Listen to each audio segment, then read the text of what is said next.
I'm sailing up the River Nile to a realm that's existed since the dawn of time. A place ruled by pharaohs, black pharaohs. But they weren't Egyptian. This is a forgotten African civilization which, like the Egyptians to the north, built temples and pyramids that would last 5,000 years.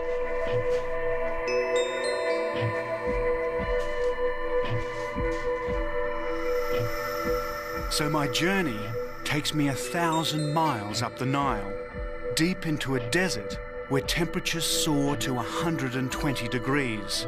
And here I come face to face with the black pharaohs of Africa.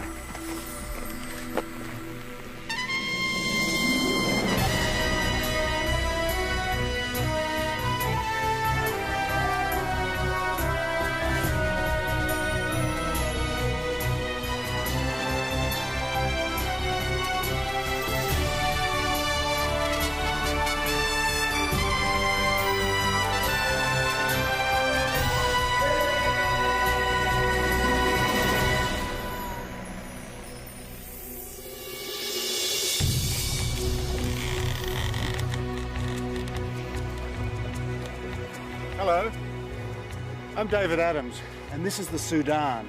I'm about 2.5 days sailing south of the Egyptian border into what they call the Hidden Quarter. It's the least travelled part of the Great River Nile. From here to Khartoum, Sudan's desert capital, there's 1,000 miles of temples, tombs and fortresses of a culture that once ruled all Egypt herself. As the crow flies, my journey's only 330 miles. But by river, round the great S-bend of the Nile, it's triple that distance, nearer 1,600 kilometres. But first, a little history.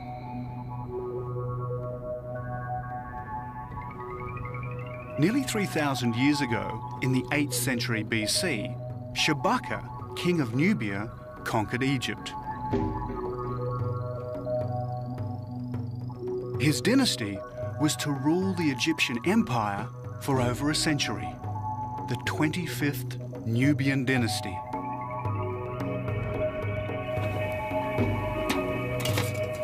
And Shabaka was black. He and his descendants built temples and pyramids and an empire that stretched from Khartoum to Alexandria. It was a civilization that was to span 5,000 years. So to go back to the roots of this ancient African empire, I'm sailing up the Nile in the most traditional of ways. My crew is Nubian, direct descendants of those who fought for the Black Pharaohs.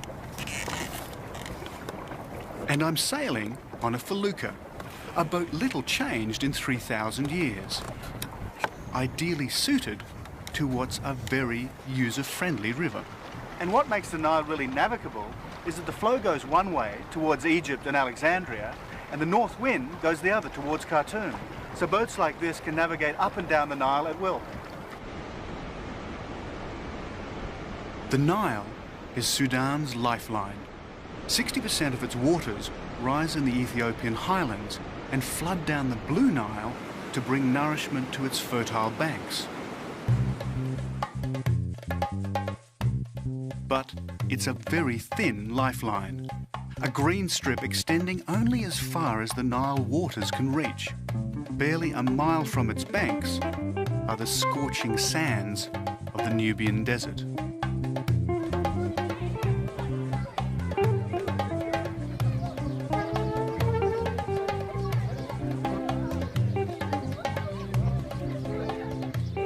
Today, the Nubians of Sudan live in mud villages much as they've done for centuries.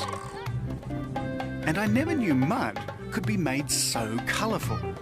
These walls have become a canvas on which to paint vivid, geometric patterns.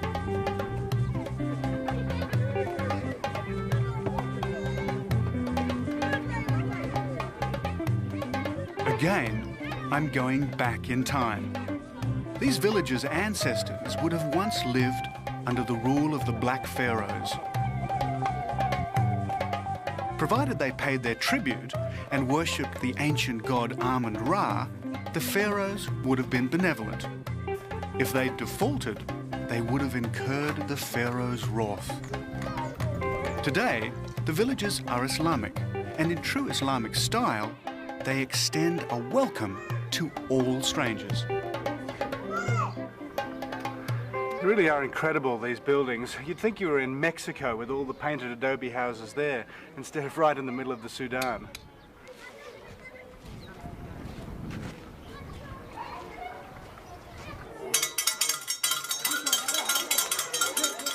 School starts early in the Sudan, at 7 a.m. And as Westerners seldom pass this way, the school teacher grabs his opportunity. He wants me to tell his students about my home country, Australia. أشهر المدن في أستراليا مجاهد سيدني Sydney? Yeah, that's where I come from, Sydney. قال وثاني Do they know this one? Yes. This is the, okay, it's got big ears, okay, like that, and a very big tail. Yes.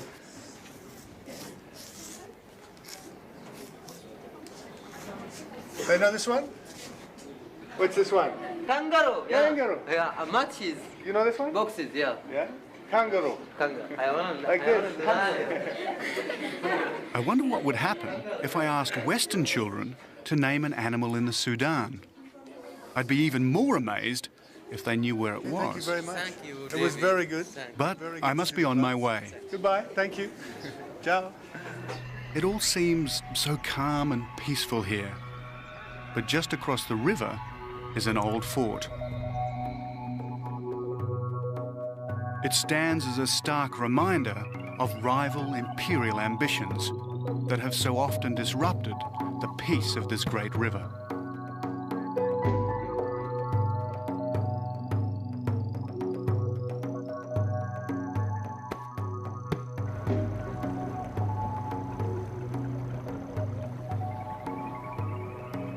And here's another monument, a temple built by an Egyptian warrior, Amenhotep III, great-great-grandfather of Tutankhamun.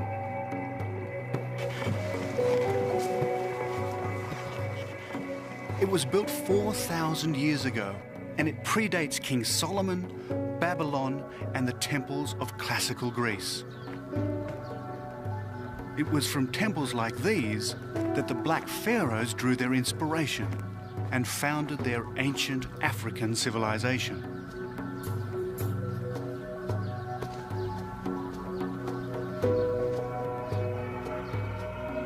Walking amongst these columns and fallen masonry, you can't help but admire the workmanship. They're thousands of years old, yet it seems they were carved yesterday.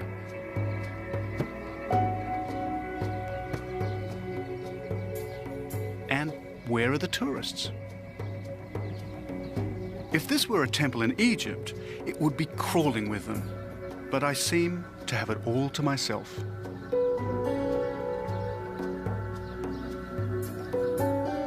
In Amenhotep's day, this was an imperial outpost marking what was to him the ends of the earth. Behind was Egypt, the known world. Beyond was Black Africa and the Nubian province of Kush.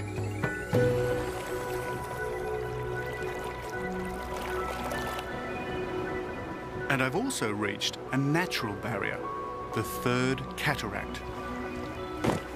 One of a series of impassable rapids that hinder all Nile travellers. My felucca can go no further. Drum!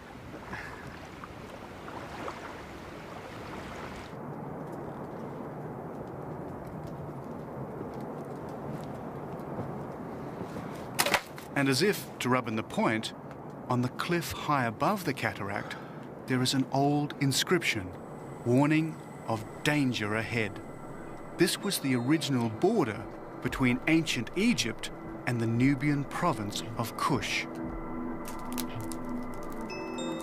Tomorrow, I join the trail of another warrior whose imperial ambition ran headlong into that of another would-be African pharaoh.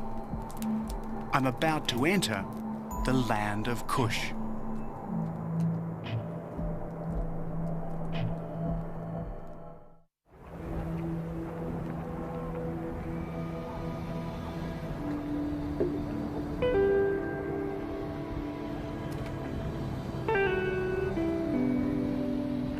The following day, sunrise is obliterated by a desert storm.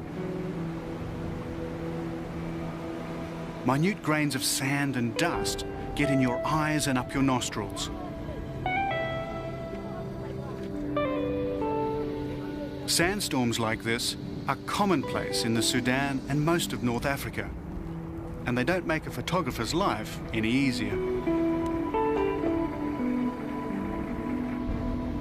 I'm on the Nile on my way to Dongola, where I hope to catch an old steam ferry. In it, I hope to travel to Karima, round the great S-bend of the Nile.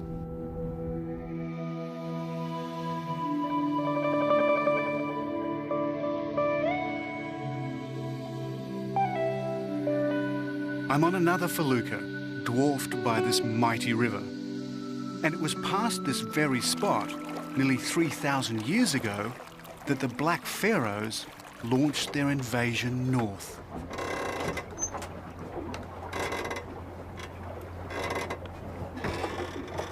Now wind the clock forward to just over a century ago, and we find that history repeats itself. In 1896, a conquering army also sailed past this very spot, but this one was heading south.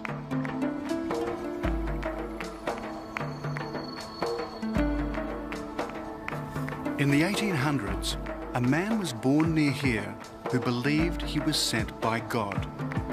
He was a sort of Islamic messiah known as the Mahdi. He too had visions of a black African empire, this time an Islamic one. Today, his followers still whip themselves into a frenzy in his memory. They're called dervishes.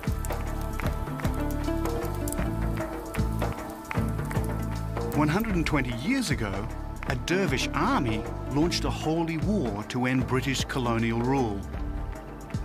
They killed the British commander, General Gordon, at Khartoum. It was 10 years before his death would be avenged. And when vengeance came, it came in the form of this man, Lord Kitchener, later to become one of Britain's most outstanding generals. Kitchener was determined to destroy the dervish army. And to get at them, he used the River Nile.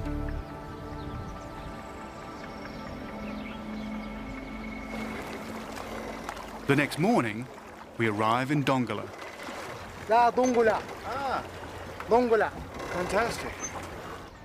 And it was near Dongola, in 1896, that Kitchener's army first came under fire from the dervish forces. He quickly defeated them with superior firepower. Are these the ferry boats? Is that for Karima? لا لا شام. It's finished. لا لا لا خسران أيوة. Well, there's my Nile ferry. Thanks to irrigation and droughts upstream, the river level is low. The result is that these once magnificent old boats have been left to rust in the mud. So my plan to travel under steam, like Lord Kitchener, won't work.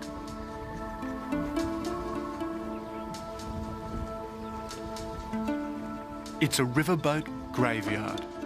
This is all that's left of a riverboat culture that grew up along the Nile. It was based on British imperial power, but it was romantic just the same.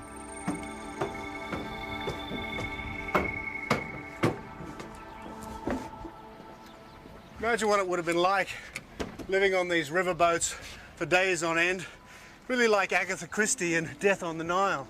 First-class passengers would have been reclining in these lovely little cabins, drinking their gin and tonics, while the Sudanese all rode down below. It's still about 500 miles down to Khartoum, and it would have been quite a long trip, but in a boat like this, in those days, would have been wonderfully luxurious.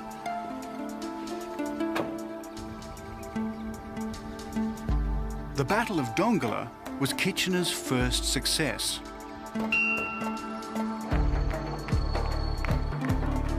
Dongola is famous for its markets, stacked with produce from the Nile. Today, as in 1896, there's enough food to feed an army.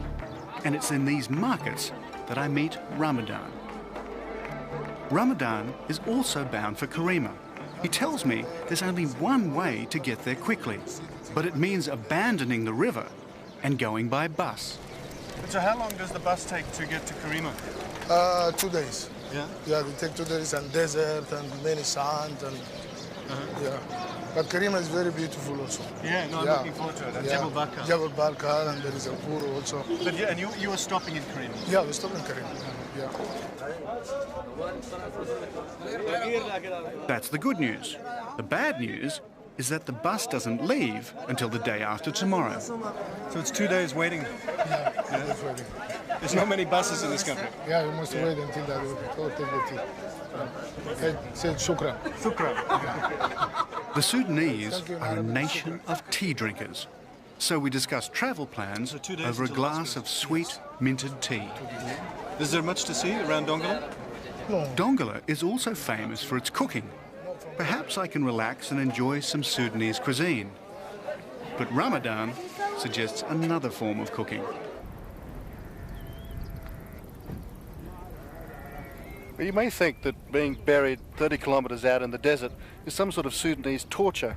Actually, it's something that a lot of people travel a long way to do, because this sand has incredible properties, and anybody with rheumatism who gets buried here for an hour or two walks away with almost no pain. Well, for me, because I don't have rheumatism, this is actually like a hot sauna. Well, probably in an hour or two I'll just be nicely baked. But it actually is very pleasant, I think.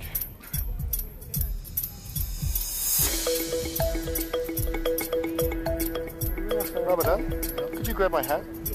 I'm going to fry out here. Thanks, mate. Now, how long do I have to stay out here? What do you want? 2 hours, 3 hours? No problem. I think I'll be cooked like a turkey. It reminds me of an ancient funereal custom of the Black Pharaohs. When a pharaoh died, he expected all his wives, courtiers, guards and palace staff to be buried with him, alive.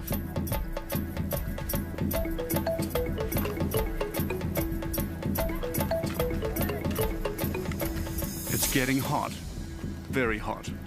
Soon I'll be mummified like a pharaoh. They put a cover over me as the sun rises higher and higher in the desert sky. And by now, I seem to have acquired quite an audience. But I can't let them watch me cook forever. We must get back to Dongola. We've got a bus to catch. It's a 200-mile journey, which means a 12-day camel ride with a caravan. I'm very glad we've got a place on this bus.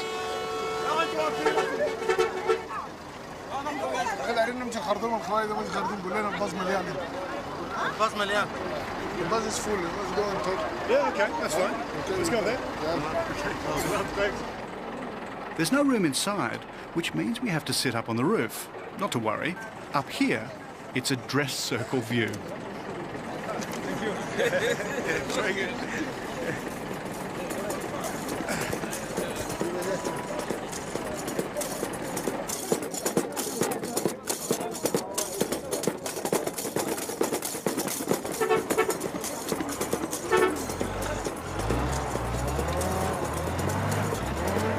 African desert buses are very colourful, and I don't mean just their design.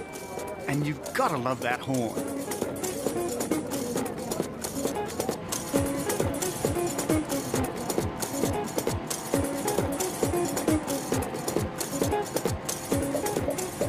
have something for the wind?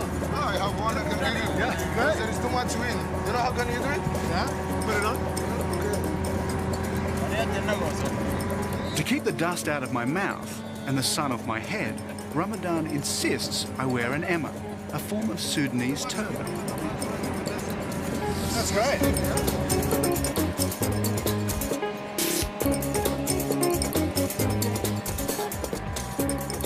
As we hurtle deeper into the desert, my mind goes back to Kitchener's army just over a century ago.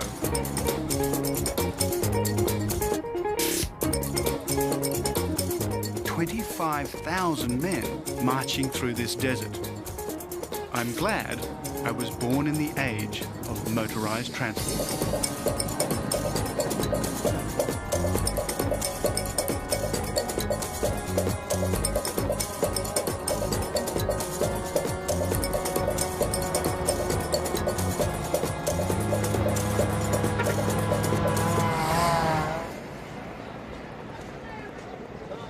Two days later, dusty and tired, we arrive in the town of Karima. And before we say our goodbyes, Ramadan helps me to find a hotel. So this is the only guest house in town, huh? Yes, this is the thing. That looks fine.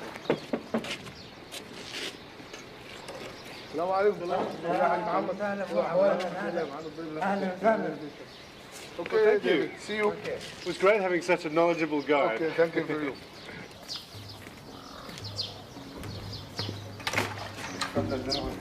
Thank you.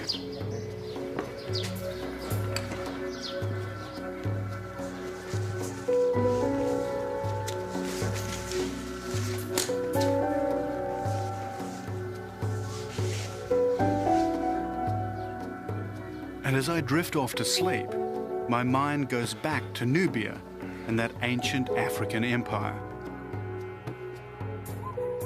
I'm about to enter a land of pyramids and temples built by the Black Pharaohs thousands of years ago.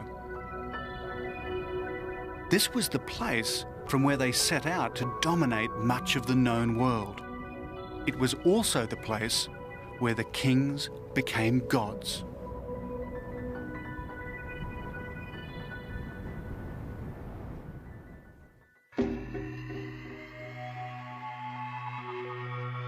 At first sight, Karima is just another North African desert town on the banks of the River Nile. But it was once an imperial city that used to rule the Sudan and Egypt far beyond.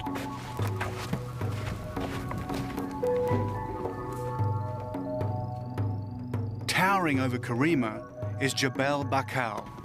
At its foot, temples and burial grounds dating back to the days of the Black Pharaohs.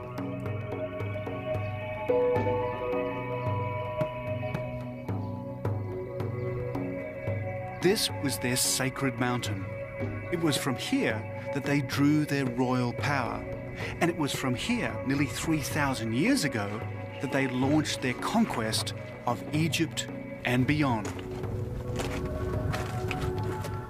In ancient times, this was the center of a belief system that linked gods and kings. It was here they believed heaven and earth were joined. Well, this is the seat of the gods. This is where Amun-Ra, the great god of the Kush and the Egyptians, was worshipped. And from this pinnacle, there was a huge plaque of gold that shone out into the desert and declared to everybody that this was the center of Amun-Ra and the worship of their great god. And why wouldn't they think this place was sacred? It was the highest point in their firmament. From here, they could survey their capital, much of their kingdom, and its life-giving artery, the River Nile.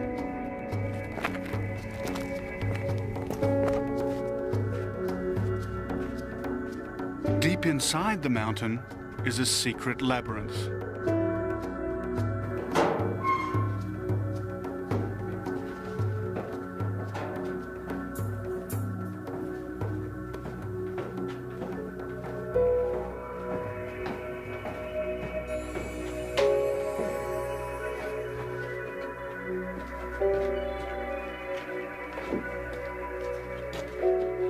On the walls are inscriptions that have survived nearly 3 millennia. their colours perfectly preserved in the dry desert air.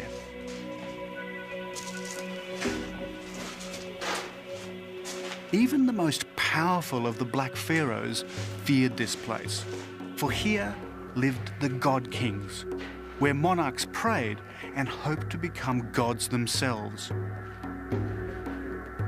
It was their belief in Amun-Ra that inspired their holy war to conquer Egypt.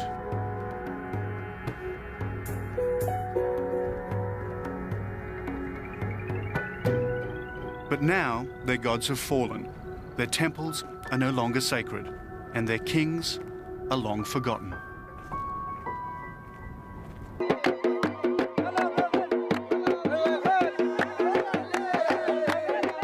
Back in town, there's an event on, a wedding. And weddings are the ultimate in Sudanese hospitality. The whole town celebrates. I'm in town, so automatically I'm expected to attend. It would be rude not to.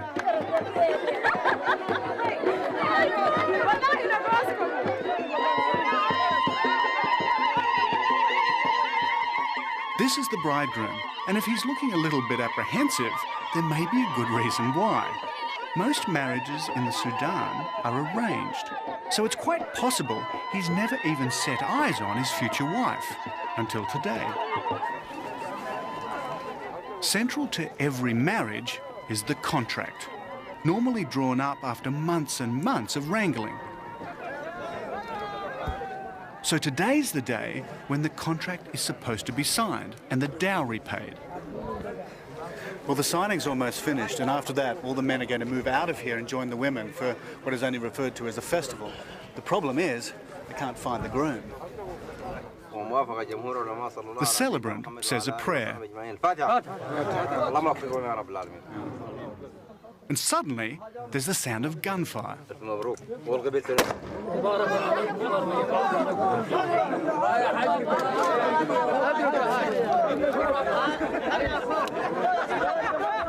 A shot is supposed to signal the end of prayers. And then there's another shot for the signing of the contract. That's if this guy can get his gun to work. And I wish he'd stop pointing the damn thing in my direction. I half wonder if this is the origin of the phrase shotgun wedding, but events have overtaken him. They found the bridegroom, but he's about to leave.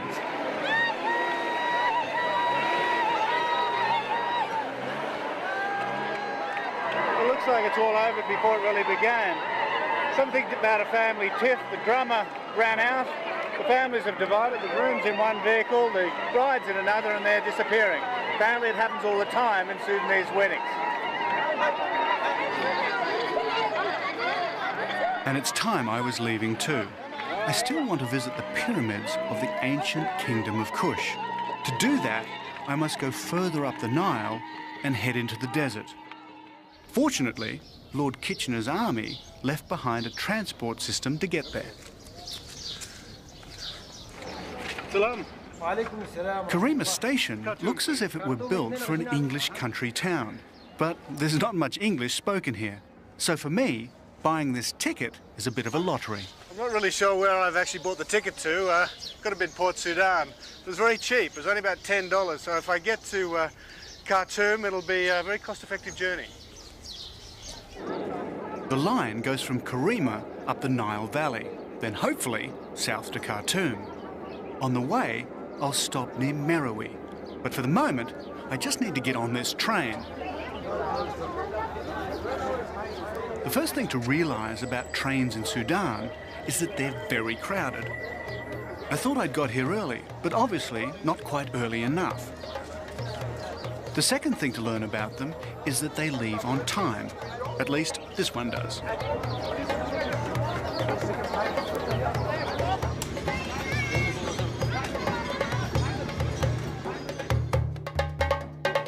As we leave Karima, we travel through the thin green line, the narrow ribbon of fertility that owes its existence to the Nile.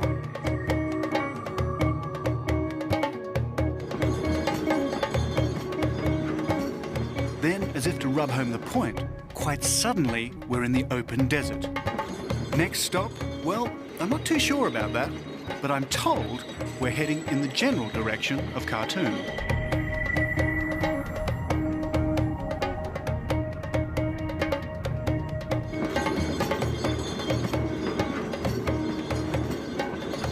Travelling on these trains, I think it's a lot like India.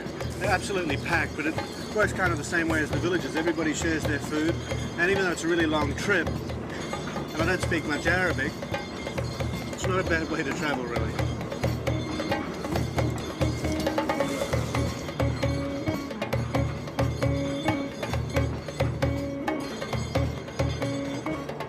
That's if you don't mind sitting on the floor, but I'm too tired to worry. Soon the lurching motion sends me to sleep as we head out across a sandy sea of nothingness.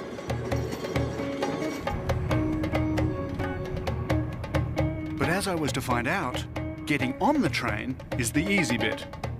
As I approach the ancient pyramids of the Black Pharaohs, getting off turns out to be a leap into the unknown.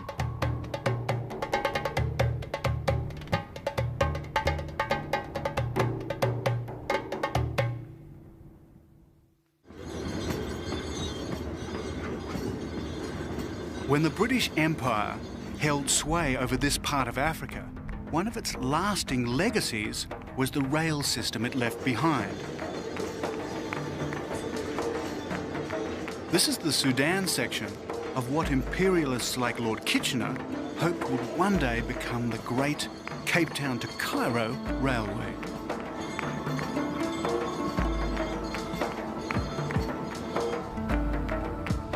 I've now done some 500 miles of my journey as I head towards Khartoum, and I'm hoping to get off this train near the ancient pyramids of Meroe.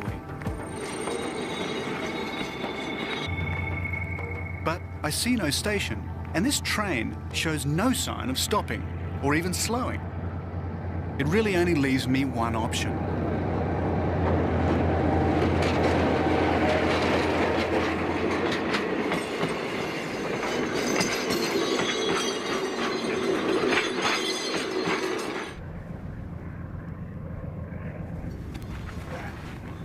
I don't think that was the smartest move in the world. Jumping off trains I don't recommend. Don't know if I actually broken my collarbone, but I've certainly given it a hell of a jar. So we'll just see what happens. But I wouldn't recommend jumping off trains.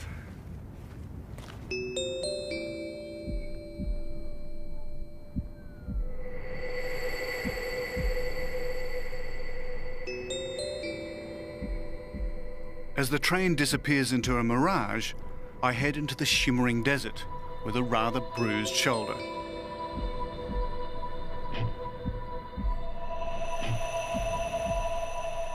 On the horizon, my destination, Pyramids of Meroe.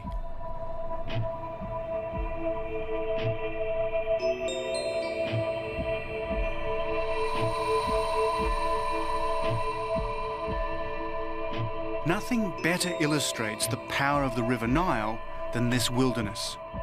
I'm well beyond its irrigating reach in a wasteland ruled only by sun and wind.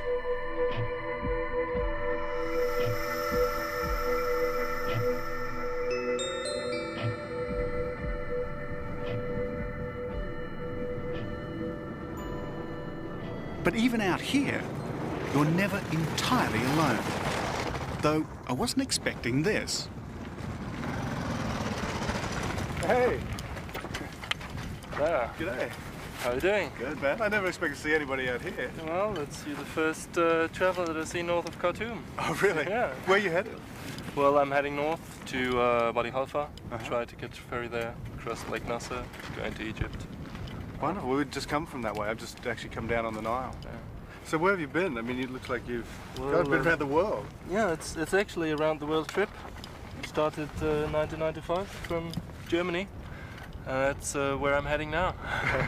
I'm on my way home. So how long till you get home? I don't know. It will probably be another 6 months.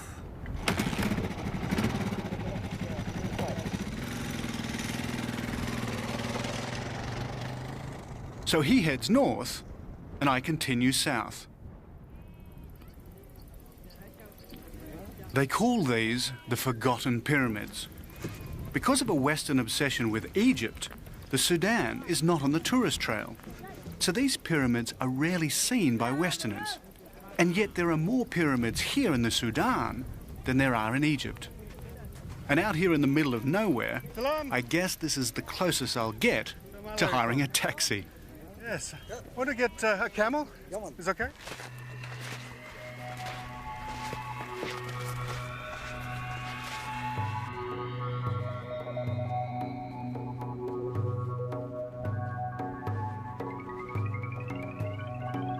In ancient Egyptian terms, these pyramids are relatively new, a mere 2,400 years old.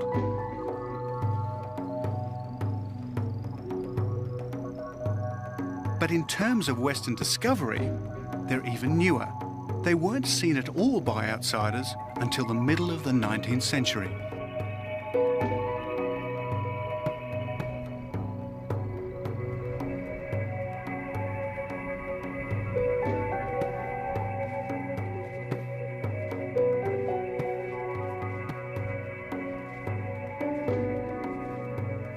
They've never been properly excavated, but they were built by the Black Pharaohs. They're smaller and steeper than the better-known Egyptian pyramids, and like them, they've been vandalized by tomb raiders.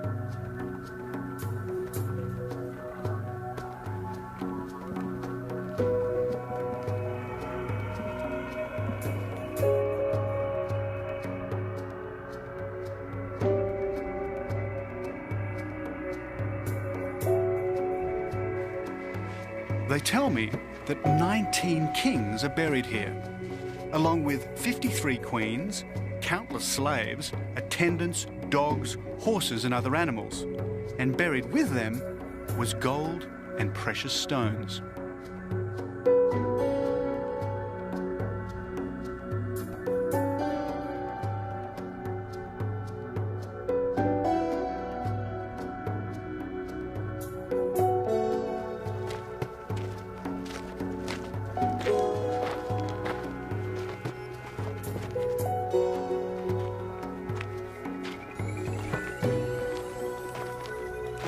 Let's go take some photos.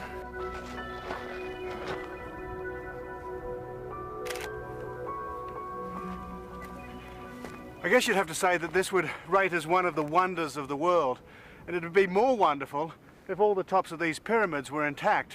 But what happened in 1836 or so is an Italian treasure hunter came down here and blew the tops off them all, trying to find some gold. And he found gold in one, but by the time he'd pulled it out, all the local people were so angry that he had to flee for his life. Pity they didn't get him. To just stand in a place like this is truly awesome. These monuments stand as testimony to a black African civilization that predated Julius Caesar, Christianity, and Alexander the Great. But its inspiration came from much earlier, 4000 BC, from the very dawn of civilization itself. Its culture became its own, its carving, its hieroglyphics, its architectural style.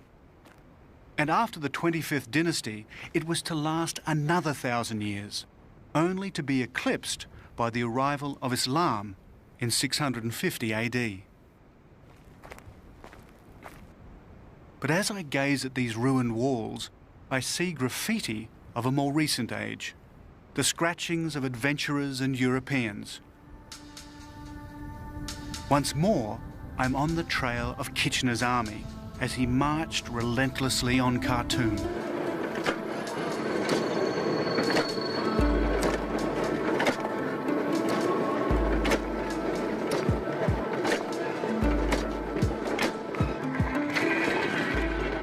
Almost a century ago, he built a military railway to supply his troops. This is part of that line.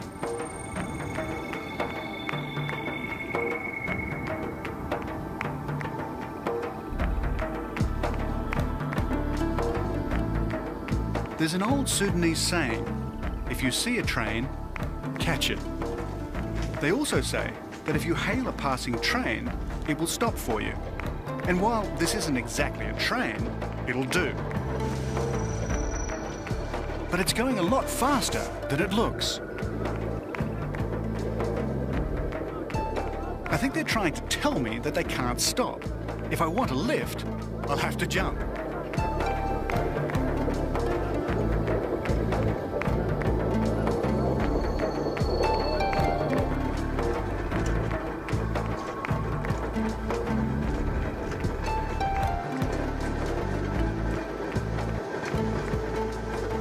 A great way to cruise into El Kadab.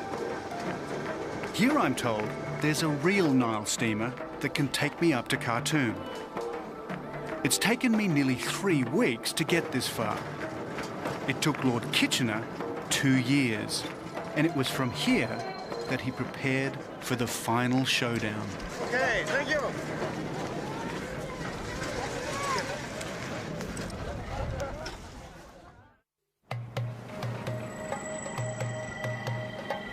At last, I get my chance to ride an old Sudanese Nile ferry. And what a wonderful way to travel down Africa's longest river. In 1898, it's how Lord Kitchener would have entered the city. And it's how I entered the city a century later. Back in 1898, a boat like this would have been bristling with guns. Kitchener used a flotilla of them to bombard Khartoum. And these guys' forebears would have been on the receiving end, pawns in a great political game beyond their control.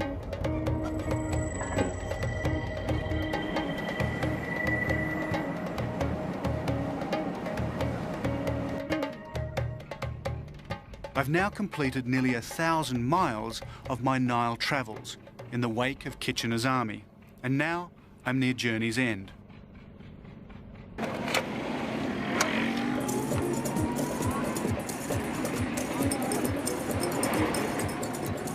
I want to make a small detour to witness a very special event.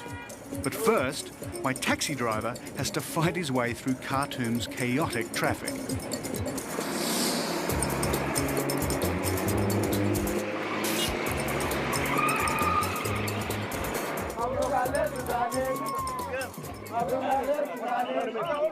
It's grand final day for a wrestling contest.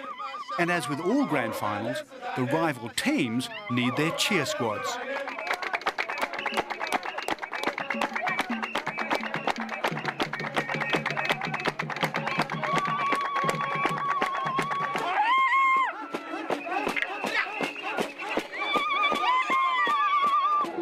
These are the legendary Nuba wrestlers. Not to be confused with Nubians. These proud fighters come from the Nuba Mountains, south of Khartoum. And this is their traditional sport. The wrestlers cover themselves with ochre, and it's on.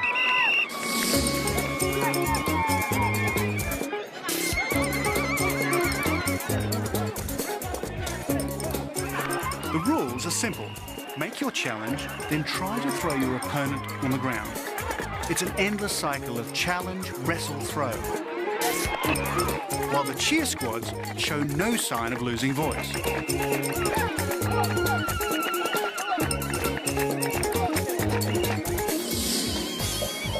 While the Sudan's strict Islamic code officially disapproves of wrestling, it was this fighting spirit which the Mahdi drew on when he tried to forge his North African Islamic empire.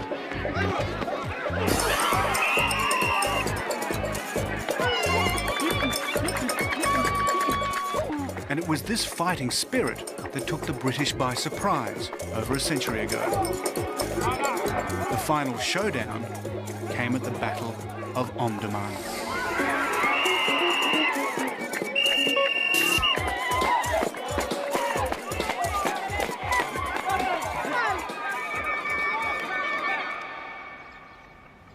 This is where the Dervish army dug in. And here they waited for the British and Egyptian troops to arrive. And when they did, it was a massacre. A medieval dervish army against Kitchener's modern war machine. Can you imagine what it would have been like manning these defences for months and months on end while this enormous army advanced from the north? And then when it did arrive and Kitchener sailed his boat up the Nile and fired the first shot on the Mahdi's tomb, it was hardly Britain's finest hour. For 48 British dead, 25,000 Mahdists lay dead or dying on this battlefield.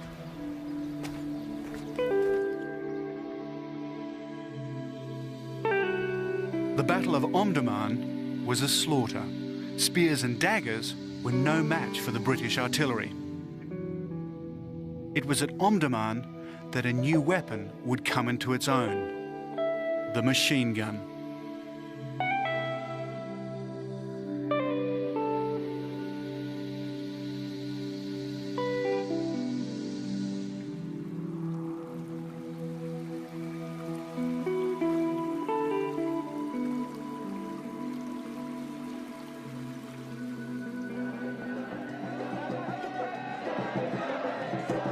So today, perhaps it's not surprising that the Sudanese, like the Black Pharaohs before them, would wish to control their own destiny, just as the Islamic Messiah, the Mahdi, had tried to do over a century ago.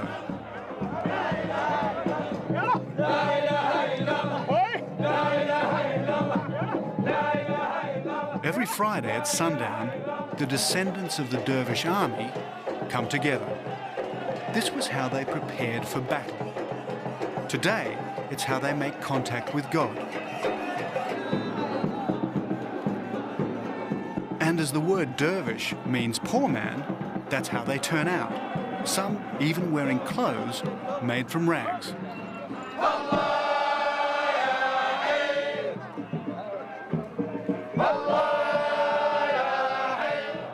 For them, this is a transport of the soul, taking them beyond their ordinary lives and giving them a glimpse of the life in the hereafter.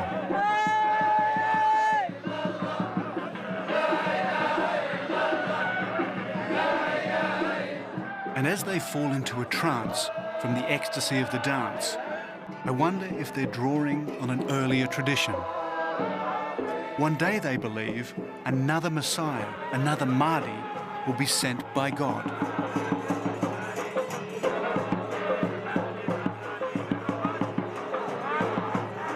So why such an obsession with their self-determination? Maybe they look back to a time long ago when, under the mysterious Black Pharaohs, the Sudan briefly ruled an empire, which became the envy of the known world. Or maybe, after thousands of years of turmoil, they're sick of being pushed around.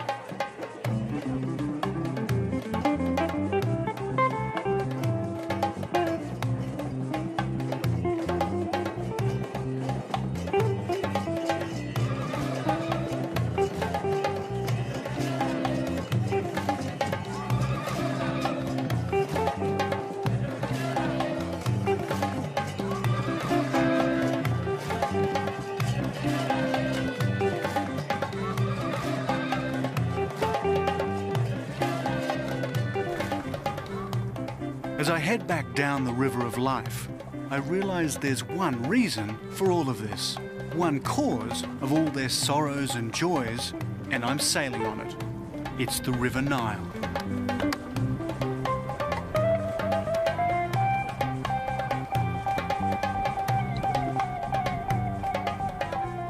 So I'll leave you with the words of a young British Army officer who fought at the Battle of Omdurman. His name was Winston Churchill, and he wrote of the Nile, "It is the life of this land through which it flows.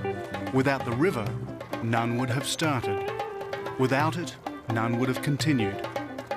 Without it, none would have ever returned." They say that if you drink from the Nile, you'll return. One day, I shall return on another of my journeys to the ends of the earth. Fortresses of a culture that once ruled all Egypt herself. As the crow flies, my journey's only 330 miles, but by river, Round the great S-bend of the Nile, it's triple that distance, nearer 1,600 kilometres. But first, a little history.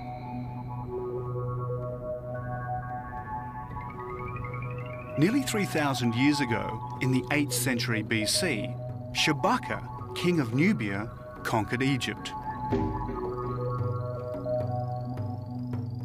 His dynasty was to rule the Egyptian empire for over a century, the 25th Nubian dynasty.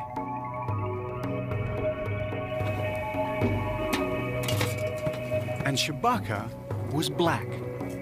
He and his descendants built temples and pyramids and an empire that stretched from Khartoum to Alexandria.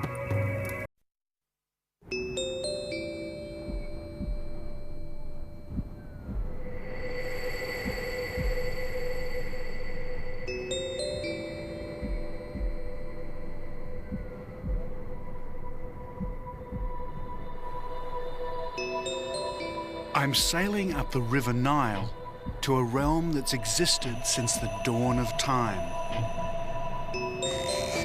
A place ruled by pharaohs, black pharaohs. But they weren't Egyptian.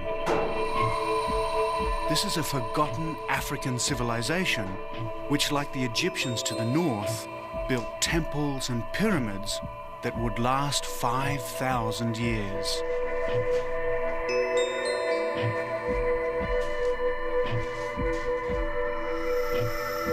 So my journey takes me 1,000 miles up the Nile, deep into a desert where temperatures soar to 120.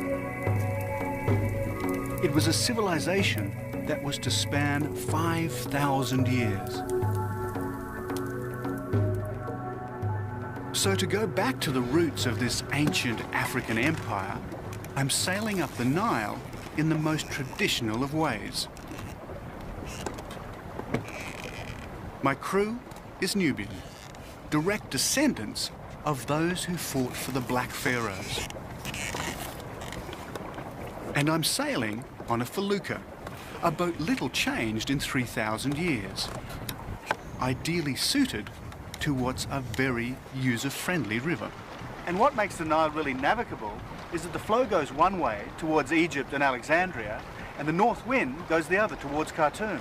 So boats like this can navigate up and down the Nile at will. The Nile is Sudan's lifeline.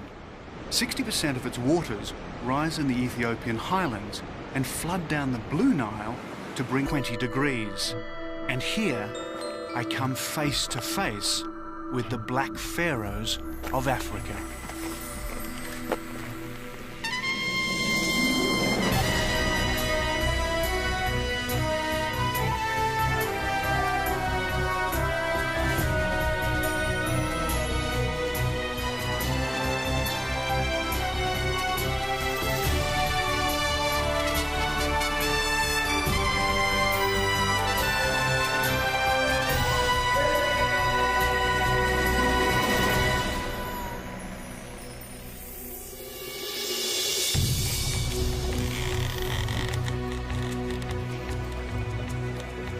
Hello, I'm David Adams, and this is the Sudan. I'm about 2.5 days sailing south of the Egyptian border into what they call the Hidden Quarter. It's the least travelled part of the Great River Nile. From here to Khartoum, Sudan's desert capital, there's 1,000 miles of temples, tombs, and Nourishment to its fertile banks. But it's a very thin lifeline. A green strip extending only as far as the Nile waters can reach. Barely a mile from its banks are the scorching sands of the Nubian desert.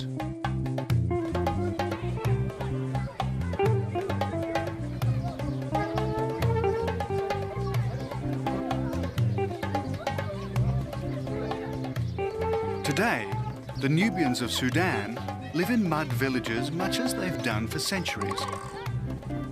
And I never knew mud could be made so colourful. These walls have become a canvas on which to paint vivid geometric patterns.